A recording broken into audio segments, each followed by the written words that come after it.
Hey everyone, it's Matt. Happy Saturday. This is your stimulus and stimulus check update as of Saturday, December 26th. Let's get right into it and discuss the latest details that we have on the stimulus bill and the pending stimulus negotiations in Congress, as we need somebody to act here within the next few days, either Congress and or the president, because time is simply running out. So where do we stand as of this morning? So let's jump right into it. I'll give you all the information that we have as of now. If you're new here, welcome. Like I said, my name is Matt, and if you're returning, thanks so much for coming back. I really appreciate it. Happy Saturday to all of you. Make sure to hit that subscribe button down below. So, what do we have as of now? Last night or yesterday evening, Lindsey Graham sent out a tweet, and this is interesting. Let me tell you what he said. He said, "After spending some time with President Trump today, I am convinced he is more determined than ever to increase stimulus payments to $2,000 per person and challenge Section 230 big tech liability." So Lindsey Graham spent a lot of time with President Trump yesterday on Christmas Day, and apparently they had some conversations, and Lindsey Graham came out of all of that saying, hey, I'm more convinced than ever President Trump is devoted, he is dedicated to getting these $2,000 stimulus checks. However, at the same time, he wants to repeal Section 230. So that's what his demands are. This is what President Trump wants, and this is what Lindsey Graham is sending out into the world. We're also hoping that Congress is paying attention to all this, but don't worry. Congress is absolutely listening. They are hanging back in the wings.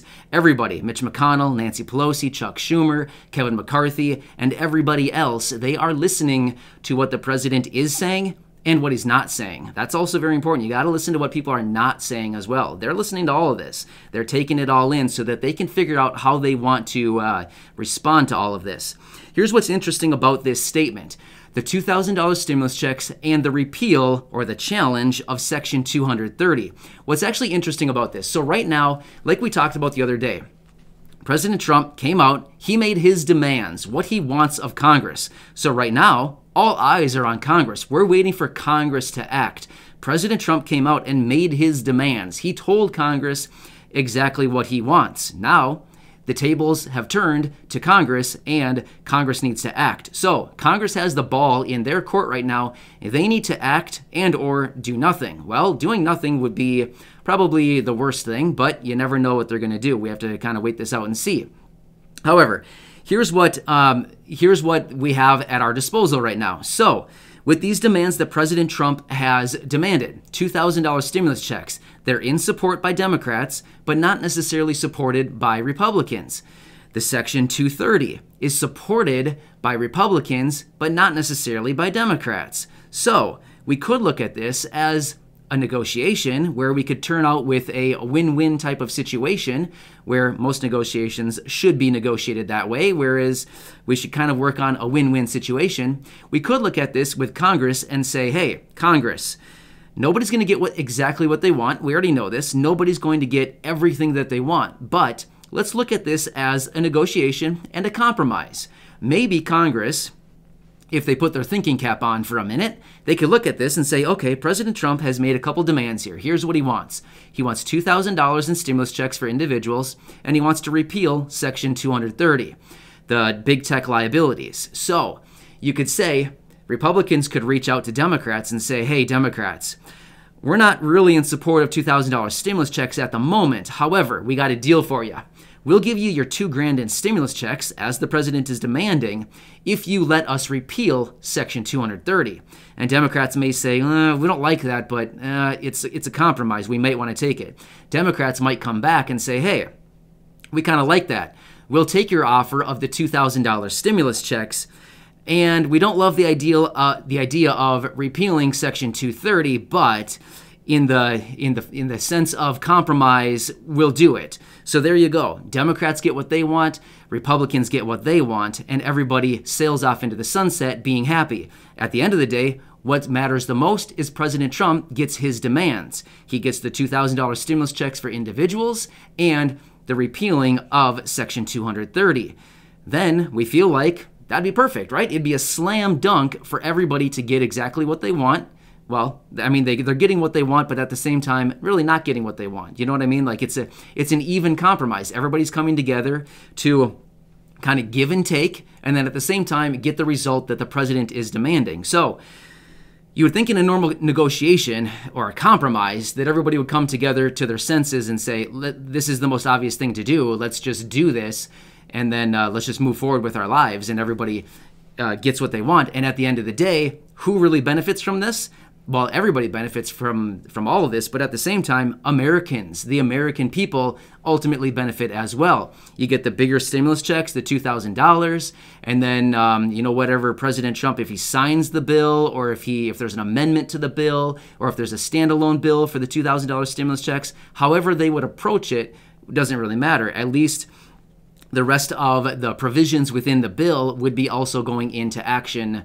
Most likely, or maybe who knows how they would approach all this. I mean, there's so many different avenues at this point. So that's kind of an awkward situation that Congress is in right now. However, like I said a minute ago, all eyes are on Congress at the moment for right now because they need to act. They need to do something. However, in a matter of just a couple days, it's probably going to get really awkward as the table is going to turn and all eyes are going to be on President Trump. Now, why do I say that? Because on Monday, the House is going to be voting to override President Trump's veto on the defense bill. On Tuesday, the Senate is going to be voting to override the veto on the defense bill. That's going to be happening on Tuesday. However, like I said, the end of the day on Monday, the government is potentially going to be running out of funding. So the government would need to go into this shutdown if they don't pass another continuing resolution. Now, well, what would happen? Potentially Congress comes together on Monday and says, hey, it's not looking like we're going to get a deal or a signature from the president on the current stimulus bill by the end of the day. We need to keep the government funded. Let's pass another short-term continuing resolution to keep the government funded for a few more days. Well, then at that point, they may pass it on to the president for a signature, and then President Trump says, not a chance. I'm not signing it.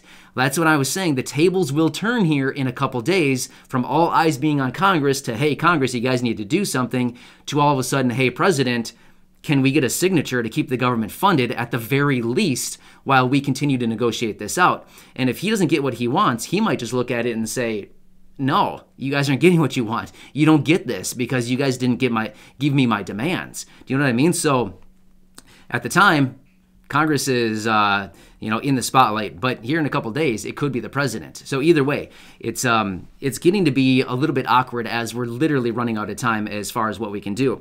So like I said, they're going to try to pass that continuing resolution on Monday, most likely, to continue the government funded because they're most likely looking at this situation thinking, yeah, we're probably not going to have a deal or some kind of resolution by the end of the day Monday, so we'll need to pass some type of short-term continuing resolution to keep this thing funded for a few more days. So between this weekend and Monday, it's certainly going to be very interesting to see what Congress comes up with, and then again on Monday, where we're actually standing by the end of the day on Monday. So another thing too, I want to bring this up. I've seen a lot of comments down in the comments section on my last couple of videos of many people who are afraid that Social Security and or SSI benefits, VA, RRB, SNAP benefits, all of these would be discontinued and stopped in the event of a government shutdown. They're not going to stop. So it would not be a full-fledged government shutdown. It would be a partial shutdown. So essential services would still be in effect, and you would still be getting your Social Security, SSI, SNAP benefits, all of that. You would still be getting those. If it went into a full government shutdown and all of those benefits stopped, that would be a really, really ugly day for everybody. I mean, there's like, 70 million people who draw on Social Security benefits. I mean, benefits out of the Social Security Administration each and every month. That'd be a really bad situation. So anyway, I've been seeing a handful of those comments down below, and I just want you to know those would not stop. So, I mean, I was about to say don't worry about it. I mean, really don't worry about your Social Security benefits. Those will continue in the event of a government shutdown. Now, again, we have no clue what's actually going to happen in the coming days. Will they pass a continuing resolution and will get the government to continue being funded for some unspecified amount of time. Maybe it's a couple days, maybe it's a week, maybe it's a month. You never know what they're going to do. You would think realistically, they would probably just pass it through like the end of January just so they can get past the inauguration and hopefully have like 10 or so, 11 days-ish of negotiating after the inauguration so that they can kind of figure something out before the next potential government shutdown. So, wow. I mean, there's a lot going on, and just like I feel like we've been talking about this so many times throughout this year as we approach these deadlines and Congress waits until the last minute to do something.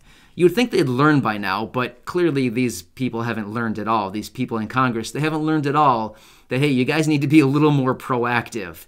But anyway, they'll be back in session, fully in session on Monday, and, man, they need to figure something out really quickly as, like I said in my last video, I mean, we're coming down to so many deadlines. Today, technically, is when all these unemployment benefits expire. Now, another thing, too, is, maybe President Trump signs the bill.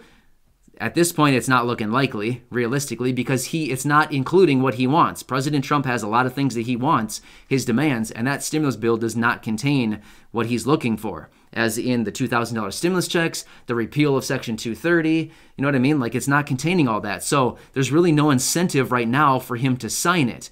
And again, this is nothing political as far as taking sides. And this is just kind of the reality of how this is all being approached during this time. So certainly a very interesting, not even interesting, it's like a dire situation, really. So anyway, I'll continue watching this throughout the day, see if we have any other developments. Otherwise, tomorrow, who knows what could possibly happen anymore. And then again, on Monday is certainly going to be a big day. And this next week, there's only a few days that they're going to be working before, once again, they're going to have a few days off for the New Year's holiday. So enjoy your day, everybody. I'm always here for you. If there's anything you need from me, if there's anything specifically you want me to talk about, throw it down below in the comment section. I'll see what I can do. But either way, I'm here for you as your advocate. Enjoy your day and your weekend. Just remember, I'm always here for you. So stay safe, and I'll catch you again soon. Thanks, everybody. See you later.